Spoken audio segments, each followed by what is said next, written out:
Oi gente, tudo bem? Aqui é o professor Roberto Bassi, da disciplina Economia. Hoje é a nossa aula número 9, na qual a gente vai tratar da teoria da produção, né? É a continuidade da aula passada, da aula 8, onde a gente começou a lidar com esse assunto e hoje a gente finaliza. Como eu disse na semana passada, é uma aula bem densa, essa aqui a quantidade de informações é muito grande. Portanto, é interessante que vocês acompanhem esse vídeo com os slides que eu enviei para vocês. Tá certo? Bom, vamos lá. A gente falou a respeito da importância de se estudar a teoria da produção na aula passada, e alguns aspectos gerais dela, né? Do que consiste esse estudo, para que ele serve.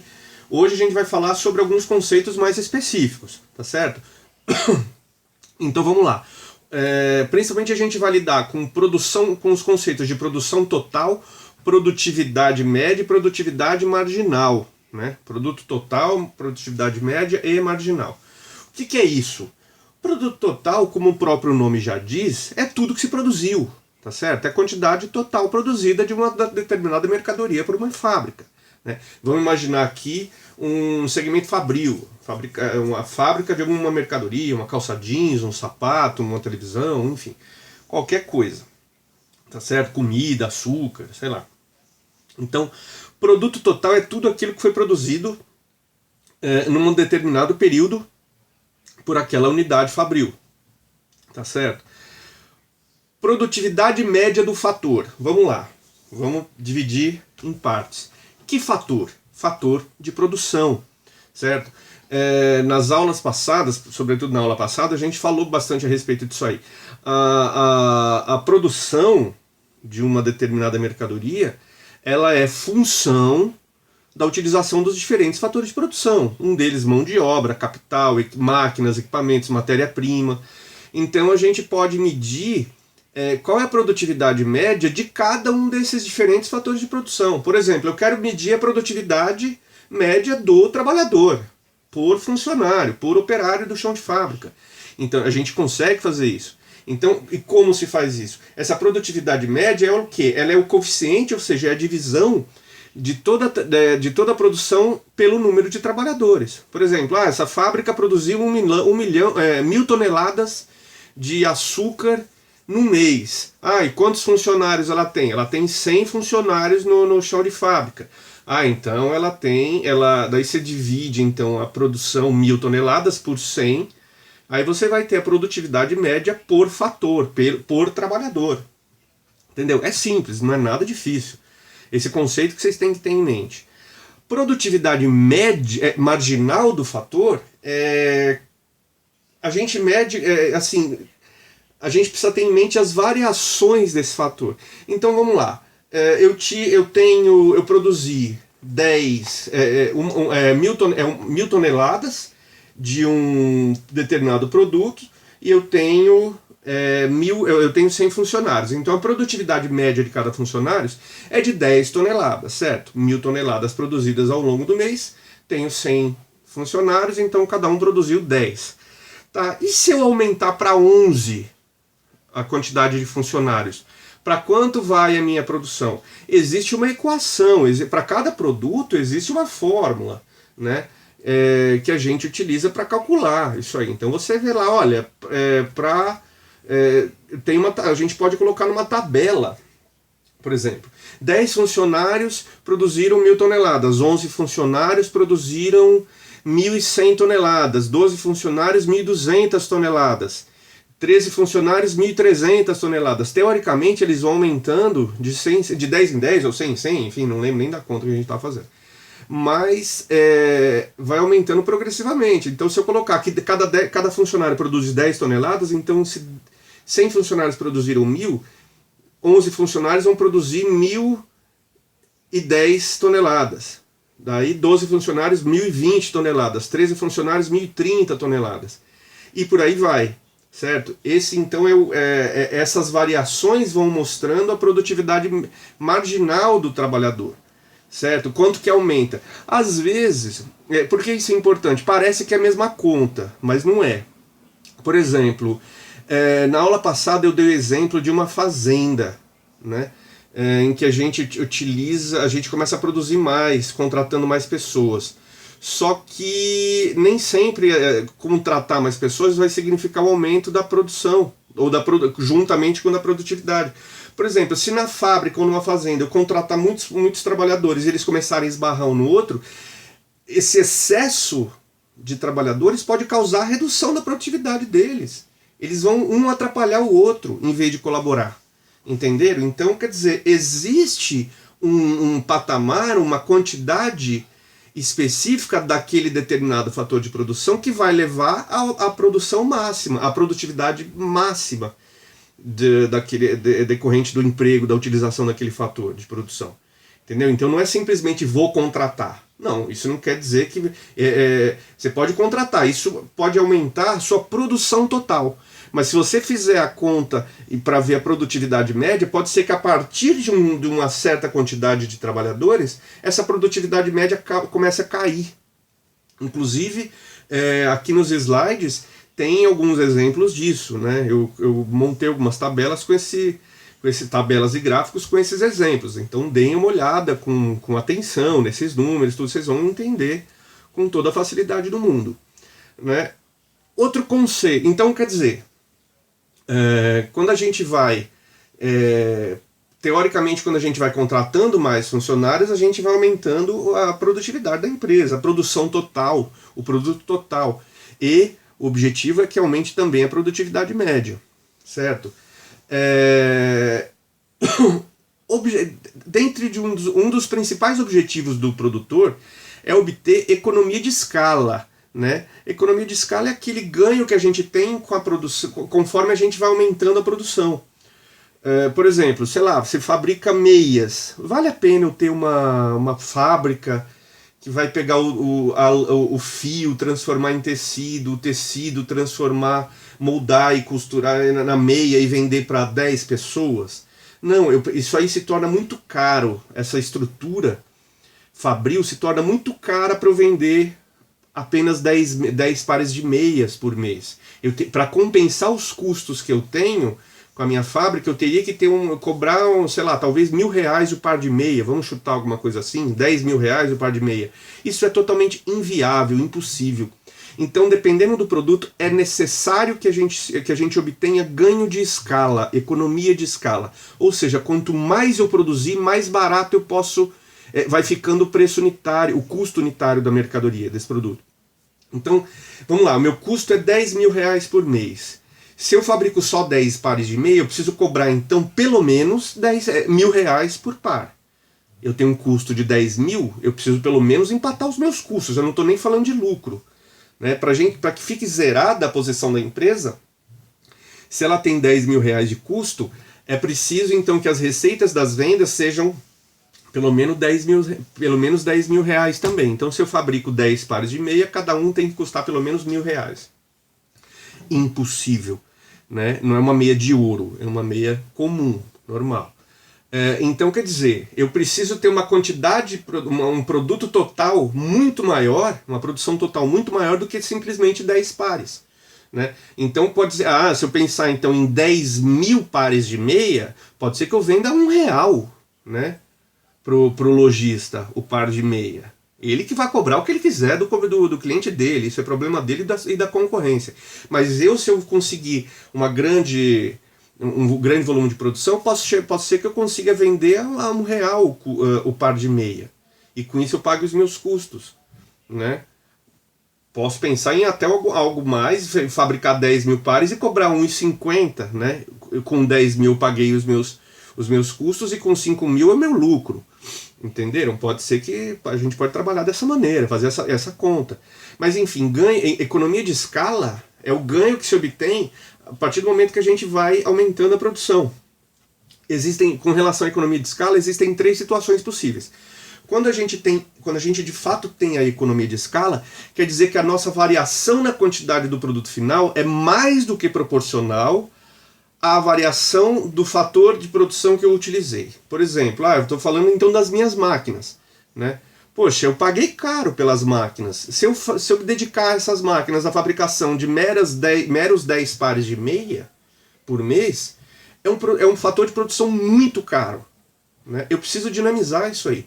Então, se eu aumentar a produção, a produtividade dessas máquinas, eu consigo, então, economia de escala. Quanto mais eu fizer elas produzirem, maior vai ser minha economia de escala. Essa economia de escala ela acontece quando a variação da quantidade do produto final, do produto total, é mais que proporcional à utilização dos fatores. Ou seja, eu preciso produzir meias numa quantidade superior, numa quantidade que vai me trazer um ganho superior aos 10 mil de custo das máquinas. Aos 10 mil mensais de custo das máquinas. Eu preciso fazer com que a máquina então me produza mais do que 10 mil reais em meia. Certo? Aí eu vou ter então economia de escala. Se for igual, se empatar, se eu conseguir só fazer com que as minhas máquinas produzam 10 mil reais em meia para mim, eu falo então que eu tive rendimentos constantes de escala, né? Empatou. Agora se as minhas máquinas só produzirem um valor inferior aos 10 mil reais, e por algum motivo elas não conseguirem produzir mais, sei lá, de repente é um funcionário mal treinado que não sabe operar a máquina. Então, se eu tiver essa situação em que a produção dela eu não vou conseguir vender e obter mais do que 10 mil reais, eu estou tendo deseconomia de escala. Tá certo? Então, isso é muito importante para que a gente entenda qual é o papel da produtividade. Treinar esse exemplo que eu acabei de dar, treinar muito bem um funcionário para que ele consiga operar a máquina da melhor maneira possível, pode significar para você uma economia ou uma deseconomia de escala. Tá certo? Isso é fundamental para quem deseja lucro, para uma empresa que deseja obter maior grau de eficiência, certo?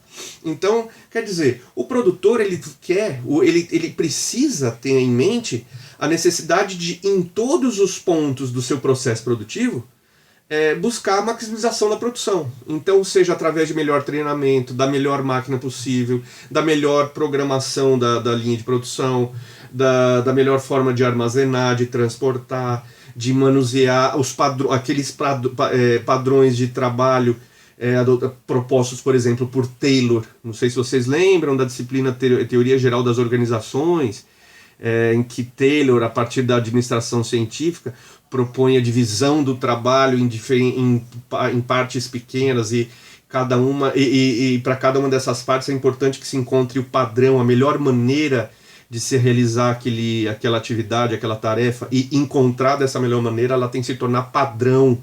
Todo mundo tem que fazer da mesma maneira, daquela maneira, certo? Só a partir daí que se atinge o maior grau de eficiência. O produtor, então, ele tem que ter isso em mente, ele tem que buscar maximizar a produção dele com a maior produtividade possível, certo? Fazendo isso, ele está automaticamente adotando medidas que vão tornar possível a redução dos custos para ele, né? Se eu estou fazendo o meu trabalhador, meu funcionário, operar a máquina da melhor maneira possível, da forma com que ela deve de fato ser operada, com isso eu consigo obter então a maior produtividade dessa máquina.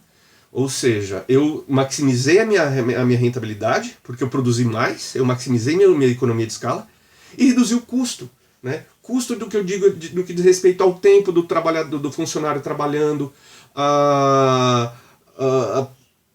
ao uso desnecessário de maquinário, de energia. Ele sabendo operar direito, ele vai errar menos, né? Ele não tem retrabalho, ele não vai ter perda de tempo, ou seja, ele vai produzir, em vez de arrumar o que ele fez errado, ele vai produzir uma segunda peça. Ou seja, só tem a ganhar, né? Isso é importante porque, lembrem, eu acho que foi na primeira aula que eu dei para vocês, a seguinte fórmula: lucro igual receita menos custos. Então, para qualquer empresa, privada ou pública, ou pessoa, o nosso objetivo, ou pessoa física, o nosso objetivo é o quê? Aumentar o nosso lucro. Como é que a gente aumenta o nosso lucro? Lucro igual receita menos custos. Receita é o dinheiro que entra. Seja uma empresa vendendo as suas mercadorias ou nós, trabalhadores, vendendo o nosso trabalho para essas empresas, a gente quer maximizar as nossas receitas. A gente quer aumentar o dinheiro que entra no nosso bolso, ou no caixa da empresa, se a gente for falar de uma pessoa jurídica. Por outro lado, também você tem os custos. O ideal, então, é que a gente maximize os lucros, as receitas, o dinheiro, o ideal é que a gente aumente a quantidade de dinheiro que entra e diminua a quantidade de dinheiro que sai, né? De preferência, os dois ao mesmo tempo. Tanto aumentar as receitas quanto diminuir os custos. Essa é a melhor maneira de se obter lucro, fazendo os dois simultaneamente. Então, por isso é importante que se tenha em mente a importância de se estudar, de ter os números na cabeça da produção, da produtividade total, produtividade marginal, enfim, né? Com relação aos custos de produção, a gente pode dividir os custos em variáveis e fixos, né? Você tem os custos variáveis de produção, que são aqueles lá que variam no curto prazo. Por exemplo, você tem gasto com gasolina, com telefonia, com energia, com uma série de coisas. Matéria-prima, às vezes você quer aumentar a produção no mês ou diminuir, não sei o que, também pode variar.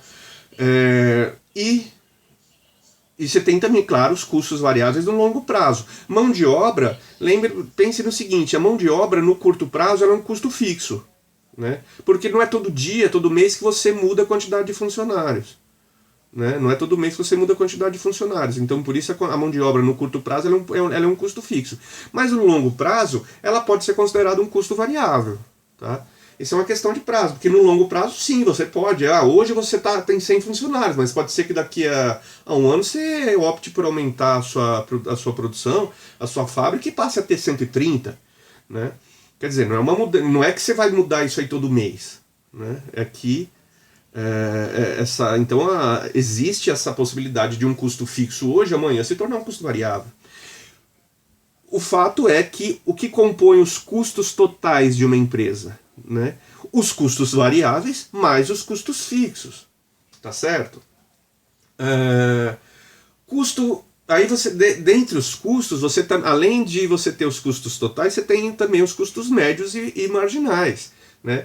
O custo médio é aquilo lá, você pega o total, o custo total daquele fator de produção e divide pela quantidade. Por exemplo, quanto eu gasto de salários? Eu gasto R$1 milhão. Então eu gasto R$1 milhão. Estou até dividindo aqui. Eu tenho 100 funcionários, então eu digo que cada um ganha R$10 mil em média, né? Esse é o custo médio de produção. Eu gasto, minha folha de pagamentos é de R$1 milhão, eu tenho 100 funcionários, então o custo médio por funcionário é de 100, certo? Aí o custo variável médio sei lá,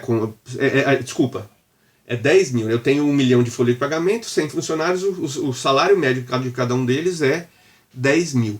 Custo variável médio e o custo fixo médio é a mesma coisa. Você pega os custos variáveis que você tem, todos eles, divide o quanto você gastou pela quantidade daquele recurso que você empregou, né? E o fixo também é a mesma coisa, tá certo?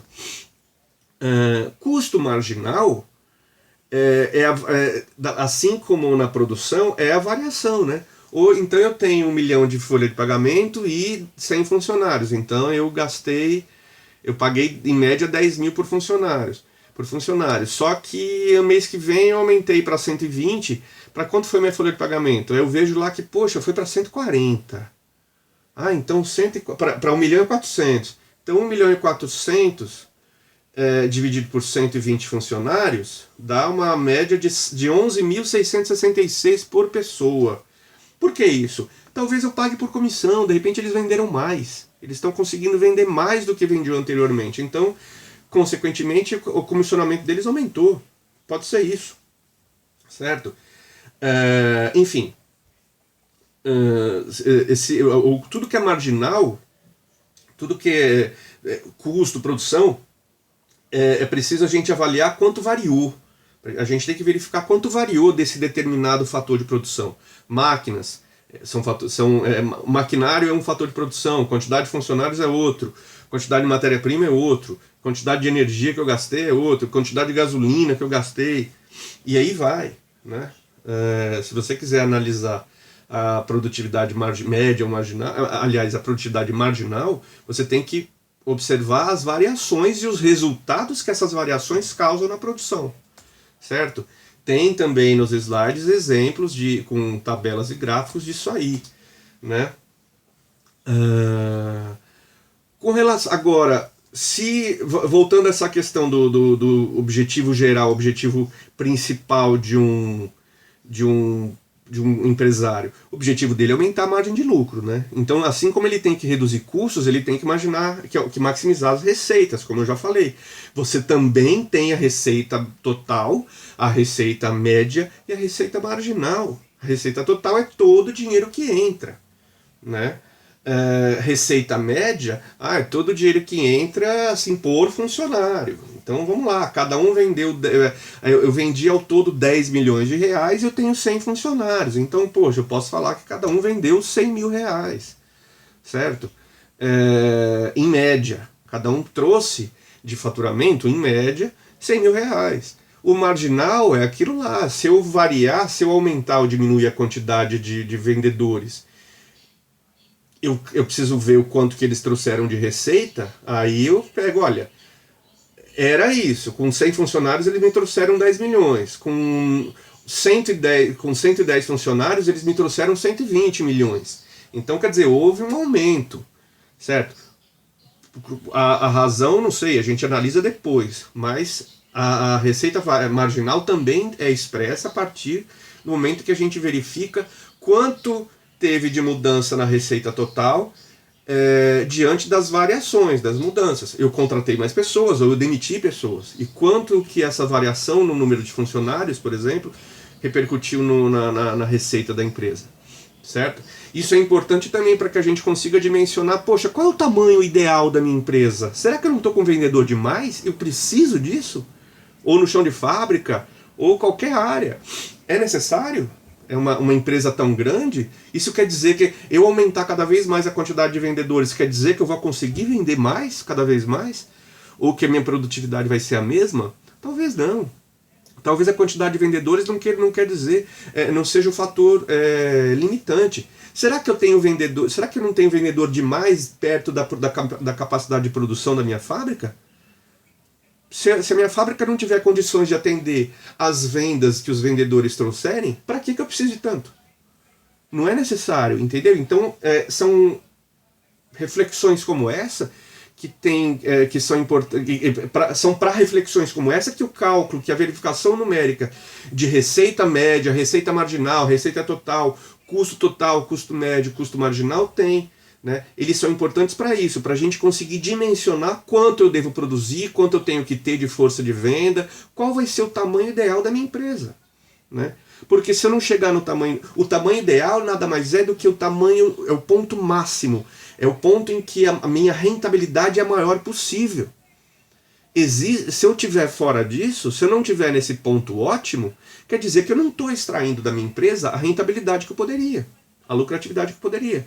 Certo? E o objetivo é sempre aqui buscar a maximização dos lucros. É importante que a gente faça isso, certo? Um último conceito, acompanhe os slides, que lá tem direitinho o material com isso aí, e eu vou ver se eu vou mandar também para vocês texto, né, com toda a íntegra, com esse conteúdo todo integralmente. Um último ponto que eu queria que eu queria só mencionar com vocês, é o que vocês vão ouvir falar bastante também, break-even point, que é o ponto em que vamos dizer, vocês são empreendedores, amanhã vocês vão abrir uma empresa, vocês vão se formar na faculdade, vão resolver abrir uma empresa de vocês, suas próprias, né? Vocês vão investir 100 mil reais ali. O break-even point é a hora em que esses 100 mil reais se pagaram. A partir daí é lucro. Né? Break-even point é um ponto em que a empresa se pagou. Os investimentos que você fez foram retornados. Daí para frente a empresa está no positivo. É claro que esse lucro diz respeito ao investimento feito para a criação da empresa. Isso não quer dizer que no dia a dia você vai ter lucro o tempo todo. Né? Porque afinal de contas no mês você pode ter mais custo do que receitas. Se você não vender, né? Dependendo do que acontecer, e essa crise do coronavírus, como é que faz? Tem muita empresa que as vendas caíram a zero. Como é que faz? O custo está lá, folha de pagamento, maquinário, aluguel de galpão, energia, segurança, seguro, financiamento disso, daquilo outro, não sei o quê, e por aí vai. Ou seja, os custos continuam. principalmente os custos fixos, né? No momento desse de quarentena, de pandemia. Agora as receitas, elas bloquearam, elas se acabaram. Como é que faz? Então não é porque você chegou no break-even point, que você zerou seus investimentos, que você pagou seus investimentos, que daqui para frente você só vai ter lucro, né? Não, é diferente. Existe o lucro mensal, lucro para cada exercício, para cada etapa, né? Você tem que ter mês a mês mais receita do que custo. Assim você vai ter lucro. O ideal aqui é para que vocês aprendam a cada vez mais trabalhar de uma maneira que torne capaz a empresa de vocês obterem a maior receita possível e o menor custo possível. Dessa maneira, então, vocês obterão a maior margem de lucro possível. Tá certo? Bom, por hoje é só. Fiquem bem, se cuidem. Até logo.